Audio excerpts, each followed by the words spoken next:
L'Église moderne cherche la pertinence culturelle, la croissance numérique et le confort émotionnel, mais elle récolte souvent une superficialité alarmante et un jugement silencieux.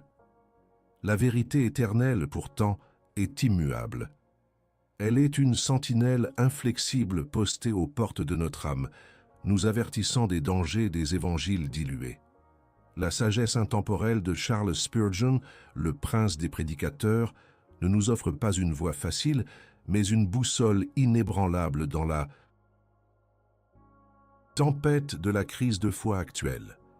Elle nous confronte non pas avec des doctrines abstraites, mais avec la réalité crue d'une foi qui exige tout et promet l'éternel.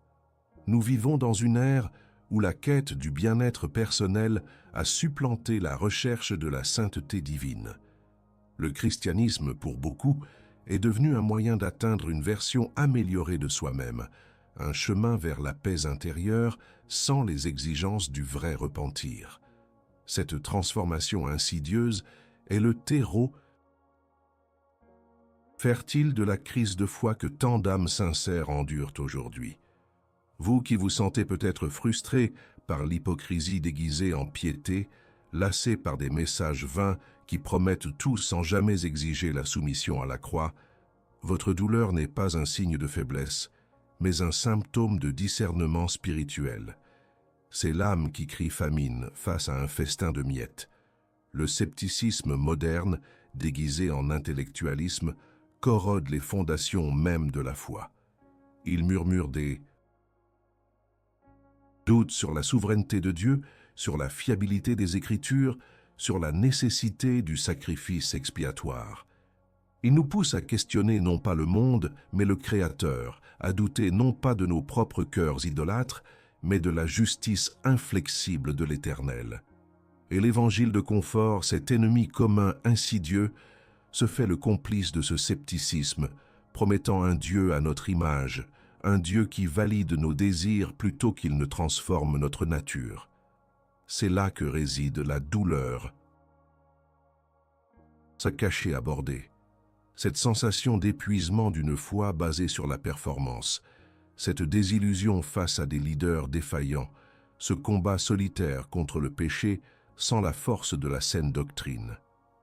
Vous avez soif d'une vérité qui ne transige pas, d'une foi qui ne se plie pas aux caprices du temps, mais qui se tient ferme sur le roc inébranlable de l'Écriture. Charles Spurgeon, avec la clarté d'un prophète et la force d'un roc, a démantelé ces sophismes il y a plus d'un siècle. Ces sermons ne résonnent pas d'échos lointains d'une époque révolue, mais de la voix éternelle de la vérité biblique, percutante et pertinente pour notre condition actuelle. Il n'offrait pas de pilule douce pour des âmes malades, mais la chirurgie radicale de la parole de Dieu. Il ne promettait pas une vie facile, mais une foi robuste forgée dans l'épreuve. Sa prédication était un marteau qui brisait les idoles et un baume qui guérissait les cœurs brisés par le vrai repentir. Il comprenait que le plus grand trésor du chrétien n'est pas la bénédiction matérielle, mais la communion ininterrompue avec le Saint-Esprit, une prospérité divine que le monde ne peut ni donner ni comprendre. Ce n'est pas la quête de l'abondance terrestre qui ancre l'âme, mais la richesse spirituelle d'une relation authentique et transformante avec le Dieu souverain. La crise de foi actuelle n'est pas une nouveauté sous le soleil. Elle est la manifestation perpétuelle d'un cœur humain qui cherche à se détourner de l'Éternel, à domestiquer la sainteté de Dieu, à diluer la puissance de la croix. Mais la sagesse de Spurgeon nous rappelle que la vérité n'a pas besoin d'être édulcorée pour être acceptée. Au contraire, c'est dans sa pureté, dans sa rigueur, dans son exigence radicale qu'elle trouve sa puissance salvatrice. Elle démasque l'idolâtrie du cœur, cette soif insatiable de validation humaine et de confort superficiel. Elle nous ramène au pied de la croix, non comme un lieu de négociation, mais comme le lieu de la reddition totale et de la régénération souveraine de l'esprit. Le défi n'est pas de rendre l'Évangile plus attrayant, mais de le présenter tel qu'il est, une offense pour l'orgueilleux, une folie pour le sage du monde, mais la puissance de Dieu pour le salut de quiconque croit. Spurgeon ne craignait pas de prêcher sur le jugement, sur la dépravation humaine, sur la nécessité absolue du repentir, car il savait que sans une pleine conscience de notre maladie, il n'y aurait jamais de véritable désir pour le remède. Il ne s'inquiétait pas de plaire à la foule, mais de plaire à celui qui l'avait appelé. Et c'est cette intransigeance, cette fidélité radicale à la parole de Dieu, qui fait de ses enseignements un antidote si puissant à la crise de foi qui érode tant d'âmes aujourd'hui. Alors que nous nous aventurons plus profondément dans cette exploration, préparez-vous à être bousculé, à être remis en question, et peut-être même à être offensé. Car la vérité divine n'est pas un coussin moelleux pour notre ego fragile, mais un marteau qui brise les rochers de notre autosuffisance et de nos illusions spirituelles. Êtes-vous prêt à abandonner la chimère du confort pour embrasser le trésor impérissable de la foi authentique? Car la question qui viole l'âme n'est pas « qu'est-ce que Dieu peut faire pour moi ?», mais plutôt « suis-je prêt à ce que Dieu me révèle le vide de ma propre foi, même si cela bouleverse tout ce que je croyais savoir ?» La crise de foi, ce n'est pas un simple malaise passager, une légère indisposition spirituelle. Non, c'est une maladie profonde, un cancer de l'âme qui ronge les fondations mêmes de notre relation avec l'Éternel. L'Église moderne, souvent obsédée par la croissance et la pertinence, a malheureusement troqué la profondeur doctrinale contre la largeur superficielle. Elle a offert des baumes apaisants là où des incisions chirurgicales étaient nécessaires. Charles Spurgeon, lui, n'hésitait jamais à poser un diagnostic impitoyable, car il savait que la guérison ne peut commencer qu'après une pleine compréhension de la maladie. Pour Spurgeon, la crise de foi actuelle, cette douleur cachée abordée par tant de cœurs honnêtes, n'est pas principalement une question de doutes intellectuels sur l'existence de Dieu, mais un symptôme d'une idolâtrie du cœur subtile, une dépréravation humaine qui cherche à asservir le Créateur à ses propres désirs. Le paradoxe choquant est là. Des chrétiens qui professent croire en un Dieu souverain et tout-puissant, mais qui vivent dans une anxiété constante face à l'avenir, une peur qui trahit une incrédulité profonde quant à la providence divine. L'évangile de confort, cet ennemi commun insidieux, a promis la prospérité matérielle et l'absence de souffrance comme marque de la bénédiction divine. Or, cette promesse creuse est une contrefaçon du véritable trésor du chrétien. Elle nous distrait du trésor impérissable du Saint-Esprit, ce qui est la seule véritable source de prospérité divine ancrée dans la communion avec Dieu. Elle nous invite à accumuler des bénédictions matérielles tout en nous laissant dans une misère spirituelle criante, car elle déplace notre adoration de celui qui donne vers ce qui est donné. Spurgeon, dans sa prédication, mettait en lumière l'abîme entre la théologie de l'homme et la théologie de Dieu. Il ne craignait pas d'affirmer la souveraineté absolue de Dieu, une vérité qui, pour beaucoup aujourd'hui, est soit évitée, soit mal comprise. Pour lui, Dieu n'est pas un spectateur lointain ou un simple conseiller, mais le régent universel, celui qui ordonne toutes choses selon le conseil de sa volonté parfaite. C'est cette compréhension radicale de la souveraineté qui détruit le scepticisme moderne et l'orgueil religieux, car elle force l'homme à se prosterner devant la majesté divine, reconnaissant son entière dépendance. La crise de foi naît souvent d'une tentative de faire de Dieu un serviteur de nos ambitions, un instrument de notre réalisation personnelle. Mais le vrai Dieu ne peut être domestiqué. Il est le potier, nous sommes l'argile. Alors, quelle est la révélation du véritable trésor que Spurgeon nous offre face à cette illusion de prospérité vide? Il ne se trouvait pas dans les richesses accumulées, ni dans une vie exempte de tribulations, mais dans la richesse de l'âme, forgée par une rencontre authentique avec le Christ crucifié et ressuscité. Ce trésor est la sainteté progressive par l'œuvre du Saint-Esprit, l'obéissance sacrificielle, la joie trouvée dans la présence de Dieu au milieu des épreuves. La prospérité divine, telle que Spurgeon la concevait, n'est pas l'abondance d'argent, mais l'abondance de grâce, de pardon, de paix inébranlable qui découle d'une foi inconditionnelle en la parole de Dieu. L'idolâtrie du cœur se manifeste non seulement dans la quête des richesses, mais aussi dans la recherche constante de louanges humaines, de validation sociale, d'une spiritualité instagrammable. Ce faisant, nous nous détournons du seul auditoire qui compte, Dieu lui-même. Spurgeon dénonçait avec ferveur cette superficialité, cette tentative de transformer l'autel en une scène et l'Évangile en un spectacle. La vraie foi ne cherche pas les projecteurs, mais la pénombre de la prière secrète, le travail silencieux de la sanctification. Le juizo de Dieu ne vient pas seulement sur les pécheurs manifestes, mais aussi sur ceux qui, sous couvert de piété, ont fait de leur propre moi l'objet de leur adoration. La doctrine classique de la dépravation totale est un point de départ essentiel pour comprendre le diagnostic de Spurgeon.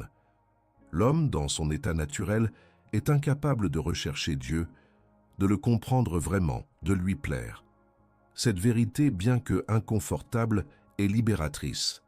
Elle anéantit toute prétention à l'autosuffisance spirituelle et nous pousse à dépendre entièrement de la grâce souveraine de Dieu. Sans cette reconnaissance de notre incapacité, toute tentative de résoudre la crise de foi sera vaine, car elle reposera sur nos propres forces défaillantes. C'est en réalisant la profondeur de notre misère que nous pouvons réellement apprécier la grandeur de la miséricorde de Dieu manifestée dans la croix. Ainsi, le diagnostic de la vérité, selon Charles Spurgeon, est clair. La crise de foi est la conséquence inévitable d'un christianisme qui a oublié sa nature radicale et son fondement théologique. Elle est le fruit amer d'une semence de compromis et de confort. Mais cette révélation n'est pas une condamnation sans espoir. Elle est le premier pas vers la véritable conversion, vers un repentir authentique qui nous ramène au trésor impérissable du Saint-Esprit. C'est l'appel à une foi qui ne craint pas la confrontation, car elle sait que la seule ancre sûre dans ce monde tumultueux est la vérité éternelle de Dieu. Levez la tête, vous qui êtes las de ces miettes spirituelles. La table du Seigneur est dressée, mais elle n'offre pas les douceurs du monde, mais le pain de vie et le vin de l'alliance, exigeant une reddition inconditionnelle. La question n'est plus de savoir si vous pouvez encore croire en un Dieu qui semble silencieux, mais si vous êtes prêt à admettre que votre conception de la foi a peut-être été, jusqu'à présent, une illusion d'optique, un mirage de l'âme. Ignorer le diagnostic de la vérité, c'est choisir de vivre dans les ombres de l'auto-illusion, de construire son royaume spirituel sur le sable mouvant des émotions fluctuantes et des désirs mondains. Les conséquences de cette erreur ne sont pas de simples désagréments passagers, mais des réalités profondes qui érodent l'âme et menacent l'éternité. Charles Spurgeon, avec l'autorité d'un prophète, ne craignait pas d'agiter les eaux stagnantes de la piété superficielle, car il savait que le salut dépendait de cette prise de conscience radicale. Si la crise de la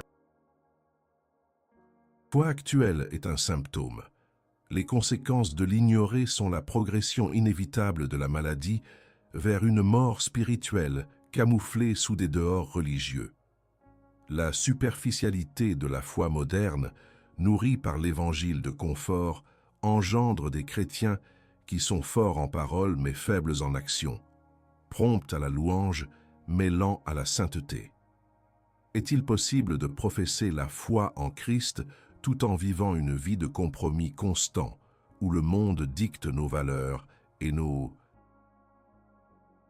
Aspiration. La prospérité que le monde ne comprend pas est précisément là.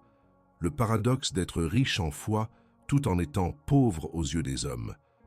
Mais l'erreur, c'est de croire que l'inverse est vrai, que l'accumulation des biens terrestres et la validation sociale sont des signes de la faveur divine. Cette quête vaine mène à une misère spirituelle qui, à terme, ne peut que conduire à l'amertume et à la désillusion. Les âmes prises au piège de cette illusion de prospérité vide finiront par expérimenter la frustration de l'hypocrisie, la dissonance entre ce qu'elles prétendent croire et la réalité de leur vie quotidienne. Elles se fatigueront d'une foi basée sur la performance, cherchant constamment à satisfaire les attentes des hommes plutôt que les exigences saintes de Dieu. N'est-ce pas une ironie tragique que de se battre pour un statut éphémère alors que le trésor impérissable du Saint-Esprit est à portée de main, attendant d'être découvert dans la communion profonde avec le Créateur? Spurgeon mettait en garde contre cette idolâtrie du cœur qui préfère le miroir au reflet flatteur plutôt que l'écriture qui révèle la vérité de notre dépravation. Quelles sont les implications éternelles de cette errance? Le jouiseau de Dieu n'est pas une fable pour effrayer les enfants, mais une réalité inexorable et souveraine. Chaque âme devra rendre des comptes. Ceux qui auront construit leur foi sur des sermons dilués et des promesses de succès sans la croix se retrouveront nus et démunis devant la majesté divine. Le scepticisme moderne, qui nous pousse à douter des vérités éternelles, nous mène à rejeter le seul chemin vers le salut, car il nous aveugle à la gravité du péché et à la nécessité de l'expiation offerte par le Christ. Spurgeon était impitoyable avec cette mentalité. Il martelait sans cesse l'importance du repentir véritable, non comme une simple excuse, mais comme un changement radical de direction. Une renonciation active à l'idolâtrie du moi. Sans se repentir, la sanctification est une illusion, et la foi n'est qu'un vain mot. Il posait des questions qui violaient l'âme, des questions qui forçaient l'auditeur à se regarder en face. Si vous n'êtes pas tourmenté par votre péché, comment pouvez-vous espérer être libéré de sa domination? Ou, si le confort est votre Dieu, alors le Christ est-il vraiment votre Seigneur? Cette quête du confort et de la facilité est un poison lent pour l'âme. Elle anesthésie la conscience, étouffe la voix de l'esprit et rend l'âme incapable de percevoir la gloire de Dieu dans les épreuves et les tribulations. C'est dans le creuset de la souffrance que la foi résiliente est forgée, non dans le jardin des délices. L'endurance des saints à travers les âges n'était pas le fruit d'une vie sans douleur, mais d'une soumission radicale à la volonté souveraine de Dieu, même quand cette volonté passait par des chemins ardus. La perte du trésor spirituel de la communion avec Dieu est la conséquence la plus tragique de toutes, car elle signifie la privation de la seule source de vie véritable. Alors, je vous le demande, avec la gravité d'une sentinelle qui voit le danger approcher, quelle est la véritable nature de votre foi? Est-elle une ancre solide dans la tempête ou une feuille flottant au gré des vents changeants de la culture? Êtes-vous prêt à examiner les profondeurs de votre propre cœur, à démasquer les idoles subtiles qui y résident, même si cela vous expose à une vérité douloureuse? Les conséquences de l'erreur ne sont pas théoriques, elles sont existentielles. Elles vous confrontent à votre propre éternité. Je vous adjure maintenant, de toute la force de la vérité éternelle, si vous avez reconnu dans ces paroles une once de votre propre chemin, de votre propre compromis, alors il est temps d'une admission publique, non pas pour moi, mais pour votre âme. Saisissez ce moment. Non comme une suggestion, mais comme une exigence. Commentez maintenant en un seul mot ou une phrase ce que vous êtes prêt à renoncer ou à embrasser à la lumière de cette confrontation. C'est un uppercut à l'orgueil. une purification nécessaire. Qu'allez-vous déposer au pied de la croix? Après le diagnostic impitoyable de la vérité et la confrontation avec les conséquences inévitables de l'erreur, il ne nous reste qu'une seule voie, le retour à l'autel. Ce n'est pas un retour à des astuces ou à des étapes faciles, mais un appel radical à la rédemption, un abandon total de soi devant la majesté de Dieu. La crise de foi actuelle ne se résout pas par de nouvelles méthodes, mais par l'ancienne et immuable vérité de la croix. Charles Spurgeon ne prêchait pas une solution édulcorée, mais la soumission inconditionnelle à la parole de Dieu, le repentir véritable et la sanctification comme seul chemin vers la prospérité divine de l'âme. L'Évangile de Confort a promis que Dieu désire notre bonheur avant tout, mais la vérité éternelle révèle qu'il désire notre sainteté. Le bonheur, tel que le monde l'entend, est éphémère et dépendant des circonstances. La sainteté, en revanche, est un trésor impérissable, une œuvre souveraine de l'Esprit Saint qui nous transforme à l'image du Christ. Cette transformation est la richesse de l'âme que Spurgeon a découverte, bien au-delà de toute libération financière ou de tout succès terrestre. C'est une prospérité que le monde ne peut ni offrir ni comprendre, car elle est intrinsèquement liée à notre relation avec le Créateur et non à l'accumulation de biens matériels. Le premier pas vers cet autel est un repentir authentique. Ce n'est pas un simple regret superficiel pour nos actions passées, mais une haine du péché en soi, une reconnaissance de la dépravation humaine qui nous a éloignés de Dieu. Spurgeon insistait sur le fait que le repentir doit précéder la foi salvatrice. Il n'y a pas de grâce sans la reconnaissance de notre besoin désespéré de cette grâce. Le jouiseau de Dieu nous confronte à notre culpabilité, non pour nous écraser, mais pour nous pousser vers les bras ouverts de sa miséricorde en Christ. Le thésauro du chrétien ne réside pas dans l'espoir vague d'une indulgence divine, mais dans la certitude du pardon pour ceux qui se détournent de leur voie. La soumission à la parole est le second pilier de cette solution radicale. Dans une ère où chacun se fait sa propre vérité, où les sentiments priment sur la doctrine, la parole de Dieu doit retrouver sa place d'autorité absolue. Les Écritures ne sont pas un recueil de contes anciens ou de messages motivants, mais la révélation inspirée de la volonté souveraine de Dieu pour l'humanité. C'est à travers sa parole que nous sommes confrontés, corrigés, enseignés et entraînés à la justice. C'est là que réside la saine doctrine qui nourrit l'âme et la protège des tromperies subtiles de l'ennemi commun. La renonciation est la troisième exigence de l'autel. Nous devons renoncer non seulement à nos péchés manifestes, mais aussi aux idoles cachées de notre cœur. L'orgueil, le contrôle, le confort à tout prix, la validation humaine. Pour Spurgeon, la croix n'était pas seulement un symbole de sacrifice, mais un appel à prendre notre propre croix et à suivre Christ. Cela signifie mourir à soi-même chaque jour, abandonner nos ambitions égocentriques et embrasser la volonté de Dieu pour notre vie, même si elle est difficile, même si elle conduit à la souffrance. Car c'est dans cette mort à soi que se trouve la vraie vie, la prospérité divine de l'âme. Spurgeon a découvert que la richesse de l'âme ne se trouve pas dans une vie facile et sans souci, mais dans une communion profonde avec le Saint-Esprit, forgée dans l'obéissance et la persévérance. Ce trésor impérissable n'est pas affecté par les fluctuations économiques, les maladies ou les persécutions.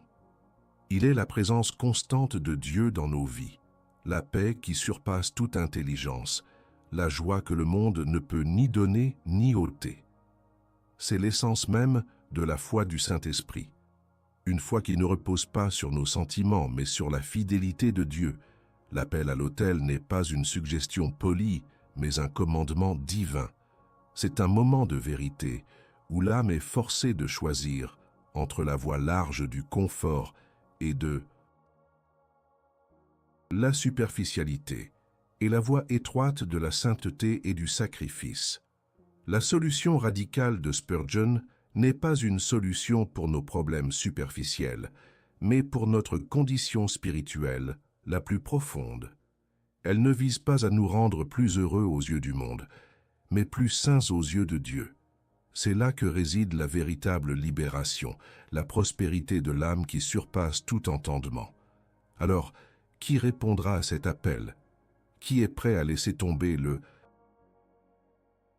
fardeau des attentes mondaines, les mensonges du moi, et à se prosterner devant la souveraineté de Dieu, embrassant la croix, non comme une charge, mais comme le seul chemin vers le trésor éternel? Il n'y a pas de demi-mesure à l'autel. La vérité exige tout et elle offre Dieu lui-même en retour. Nous avons traversé les profondeurs de la crise de foi actuelle, diagnostiqué ses racines dans l'évangile de confort et l'idolâtrie du cœur, et exploré les conséquences dévastatrices de l'ignorance de la vérité éternelle. Nous avons, à travers la sagesse intemporelle de Charles Spurgeon, été appelés à un repentir radical, à une soumission inconditionnelle et à une renonciation totale à soi-même. Le message est clair. La prospérité divine n'est pas une accumulation de richesses matérielles, mais le trésor impérissable du Saint-Esprit, trouvé dans une communion profonde et authentique avec Dieu. Spurgeon, avec une clarté prophétique, nous rappelle: la foi qui ne s'élève pas au-dessus de la difficulté n'est pas la foi des saints. La crise de foi n'est pas une fatalité, mais une invitation à une foi plus robuste, plus enracinée dans la souveraineté absolue de Dieu. C'est une opportunité de rejeter les réponses superficielles et d'embrasser la saine doctrine qui a soutenu les croyants à travers les âges. Le trésor du chrétien n'est pas une vie sans problème, mais une vie en Christ qui transcende les problèmes, fortifiés par le Saint-Esprit pour la sanctification et la gloire de Dieu. Nous avons vu que la frustration avec l'hypocrisie et la superficialité dans l'Église n'est pas une faiblesse, mais un signal d'alarme spirituelle, un signe que votre âme aspire à quelque chose de plus profond, de plus réel. Ce désir ardent de vérité et de clarté doctrinale est un don de Dieu, une invitation à abandonner le confort trompeur pour la solidité inébranlable de la parole. La bataille spirituelle solitaire que vous menez trouve son soutien non dans des recettes miracles, mais dans la puissance de la croix et la présence du Saint-Esprit, qui vous équipe pour la sainteté pratique et l'obéissance sacrificielle. La révélation du véritable trésor ne vous a pas promis une vie exempte de juízo ou de souffrance, mais une richesse de l'âme qui dépasse toute compréhension humaine. C'est la paix au milieu de la tempête, la joie dans la persécution, l'espérance qui ne déçoit jamais, car elle est ancrée dans la fidélité du Dieu éternel. La foi du Saint-Esprit n'est pas une formule magique, mais une relation vivante et dynamique avec le Dieu 3 fois saint, qui nous façonne et nous affine pour sa gloire. Alors, à vous qui avez écouté ces paroles avec un cœur ouvert et un esprit avide de vérité, je vous pose cette question cruciale. Allez-vous continuer à chercher le confort dans les ombres des doctrines diluées, ou allez-vous embrasser la lumière crue, mais salvatrice de la saine doctrine? La voie de Spurgeon n'est pas la plus facile, mais c'est la seule qui mène à la vie abondante et à l'éternité. C'est un appel à une foi résiliente, capable de résister aux épreuves, aux doutes et à la pression culturelle.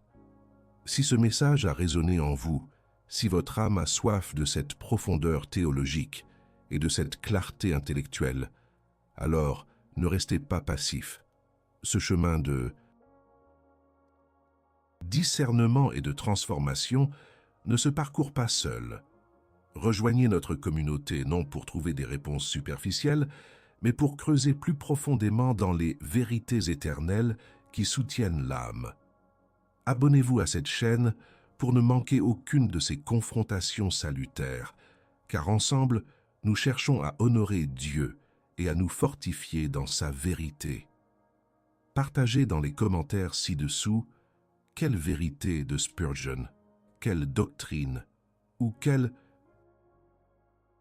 perspective abordée aujourd'hui a le plus interpellé votre cœur. Qu'avez-vous appris? Comment cette sagesse peut-elle transformer votre marche avec Dieu? Votre histoire est précieuse et peut être une source d'encouragement pour d'autres qui, comme vous, cherchent une foi plus authentique, un trésor qui ne se corrompt jamais. Votre voix est une partie intégrante de cette communauté qui ose défier le superficiel pour embrasser le substantiel. C'est maintenant que la foi se manifeste par l'action. Ne laissez pas cette vérité rester une simple information. Faites-en une conviction qui pousse à l'engagement, car le défi de la courage vous est lancé. Transformez cette écoute en un acte public de courage et d'affirmation. Le chemin vers une foi authentique est parsemé d'embûches, de doutes et de confrontations. Ce n'est pas une promenade de santé, mais une lutte constante contre la chair, le monde et le diable. Cependant, la sagesse de Spurgeon nous équipe non pas avec des armes de ce monde, mais avec les vérités éternelles qui sont puissantes en Dieu pour démolir les forteresses. L'ennemi commun, qu'il soit le scepticisme moderne ou l'évangile de confort, cherche à nous éloigner de la source de toute vie, de tout trésor. Mais en nous ancrant dans la saine doctrine, nous trouvons la résilience nécessaire pour persévérer. La crise de foi actuelle est en essence une crise de la vérité. Une époque qui relativise tout, qui met le sentiment au-dessus du fait, qui idolâtre l'expérience personnelle au détriment de la révélation divine, est inévitablement condamnée à l'incertitude et à la vacuité.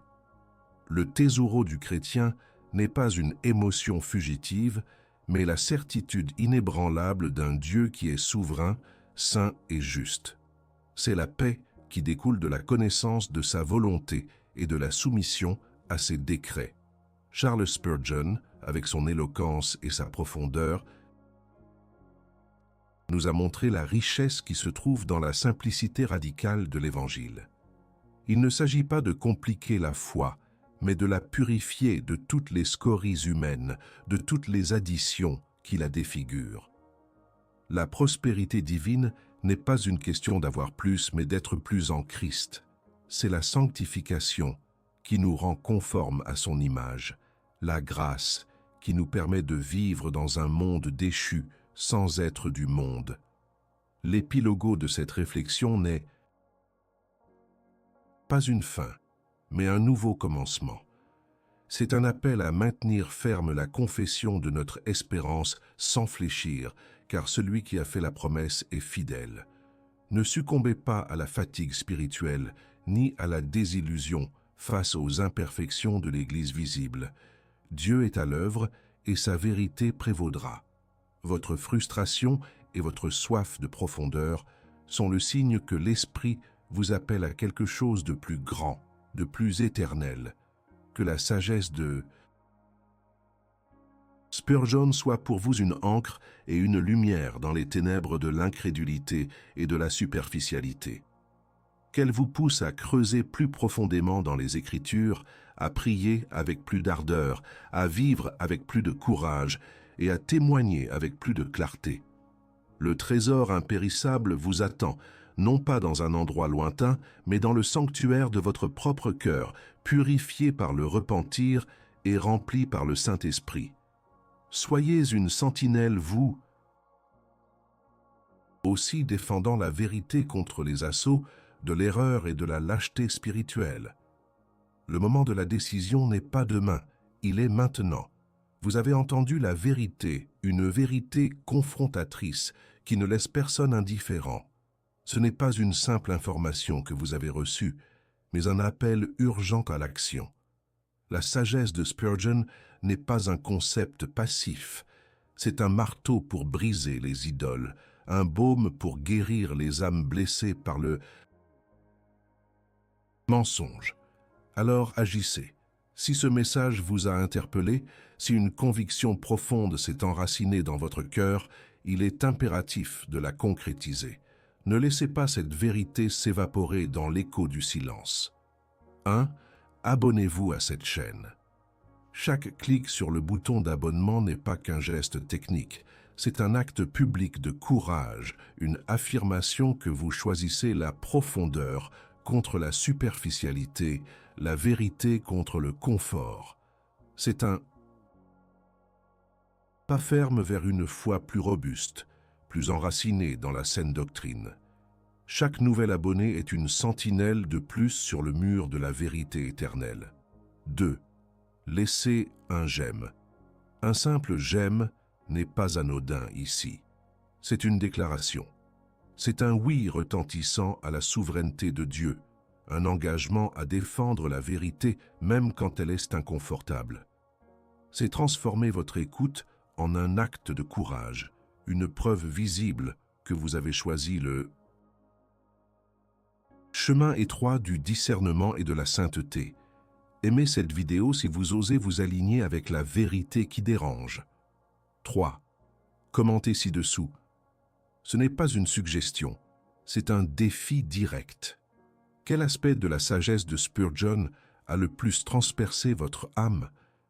Quelle idolâtrie subtile avez-vous reconnue en vous? Quelle vérité vous a libéré? Commentez maintenant, car ne pas le faire, c'est laisser la superficialité gagner. C'est une admission publique de votre soif ou de votre lutte, un pas essentiel vers la purification et le renouvellement de votre foi. Votre commentaire est un témoignage puissant pour la communauté de ceux qui cherchent la vérité. 4. Partagez cette vidéo. Si vous croyez que cette vérité a le pouvoir de sauver de la crise de foi actuelle, alors partagez-la. Ne gardez pas ce trésor pour vous seul. Devenez un messager de la saine doctrine, un instrument de la grâce souveraine de Dieu. Le trésor impérissable du Saint-Esprit n'attend que votre action. Ne reculez pas devant l'appel.